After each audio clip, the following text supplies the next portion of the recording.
So one of my earliest memories is this feeling of being chased by darkness, and it was like this presence that I couldn't see but I could always feel. But at the age of 5, I was sexually abused, and when that first initial encounter happened, that's when the door to darkness swung open in my life. And looking back, I know that two things took root in me, and it was shame and fear. The people that abused me threatened to kill me and my family if I would ever tell, and so I kept this locked inside me. And what I know today is that what we keep in the darkness only grows bigger and stronger in the hold that it keeps on us. One day I was playing with these porcelain figurines that I had in my room, and one of these dolls fell and it shattered on the floor. And it was nothing I'd ever seen done before or heard about even. And when one of those shards fell on the floor, I picked it up and I just ran it across my leg. And that's when I began to cut myself. It's when I began to take that pain that was on the inside and to put it on the outside. And around the age of 12, I began to find other ways again to fly away, and so I stopped eating. I decided that I would just restrict the food that I would eat.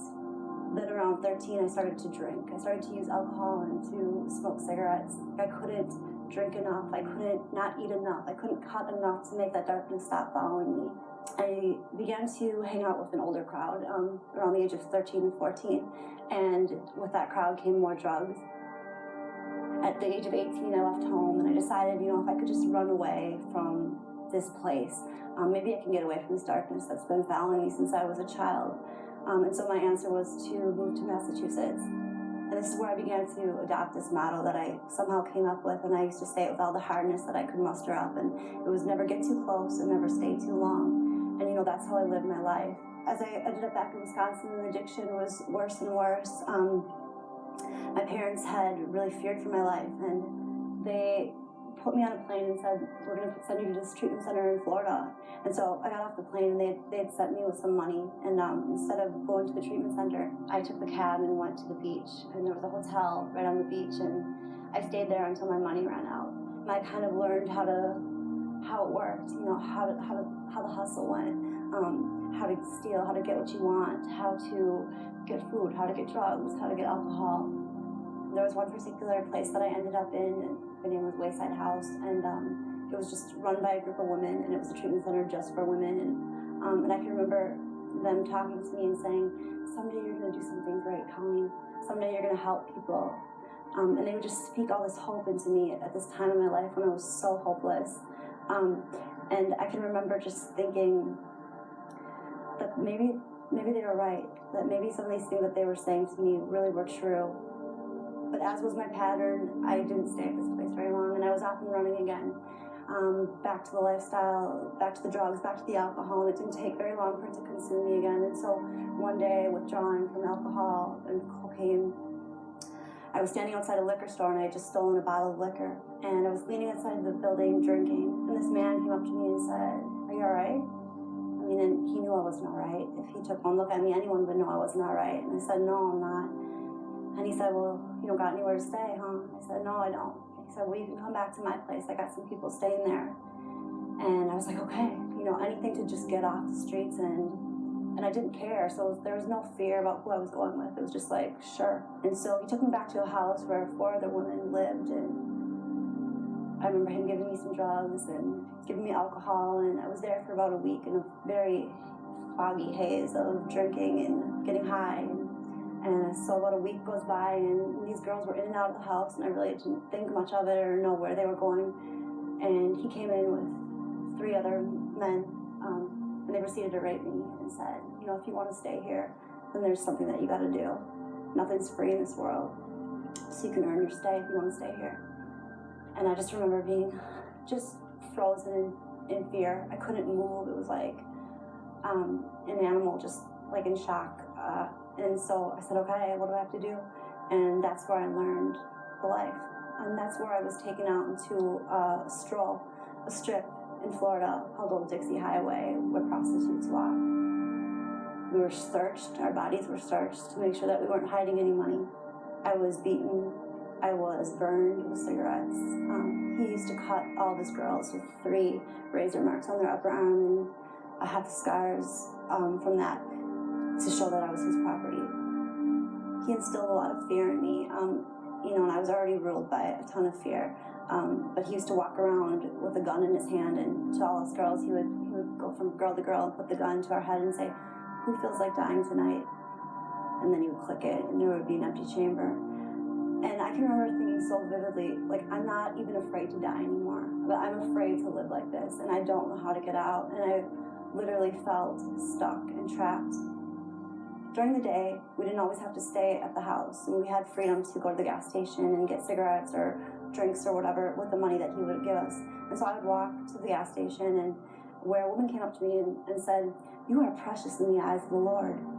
And, it was like a jackhammer to this hardened heart inside me.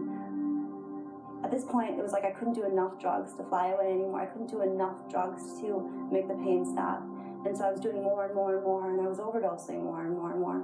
And on one of these overdoses, somebody had found me passed up against the building.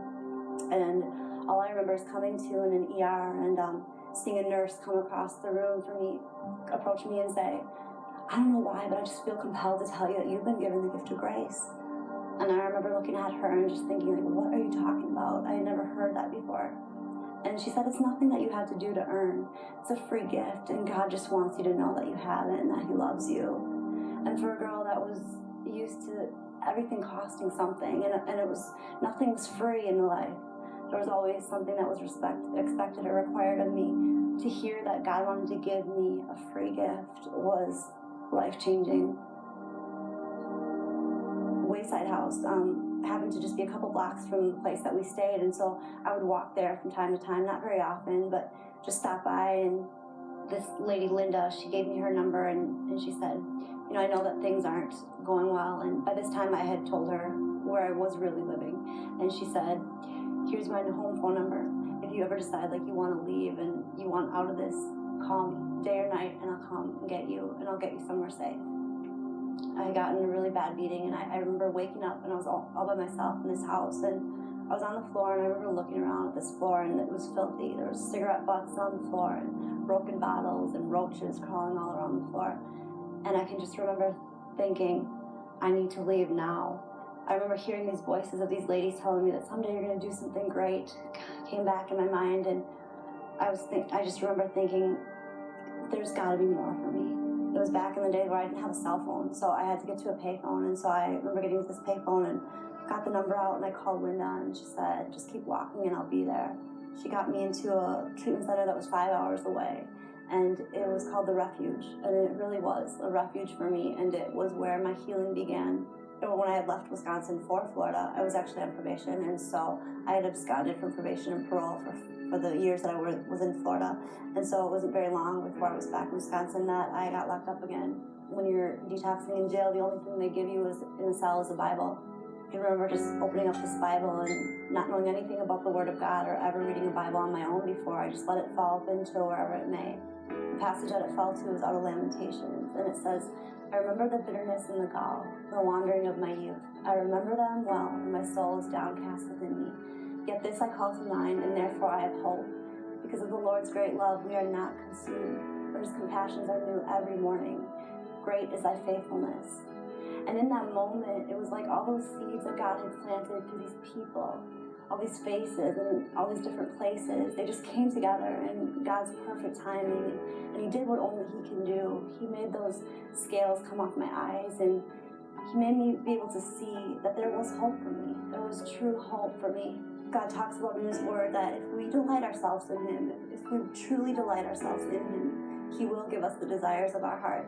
And He has certainly done that for me. Desires that I've had since I was a little girl that I thought would never come for me, would never come for this girl.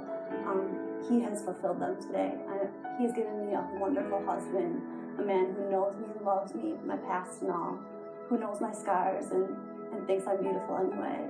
He's given me a beautiful baby boy. And another one on the way. He has done exceedingly abundantly above all I could ever ask of Him or even imagine is possible. I love to say that there is life after the life. And there's not just the life of just existing or just, kind of getting by and feeling all the pain of the life that you come out of. There is this abundant, free, full of peace life that really can only be found in Christ. And there's a life that's waiting for you that's just greater than you could have ever imagined or hoped for.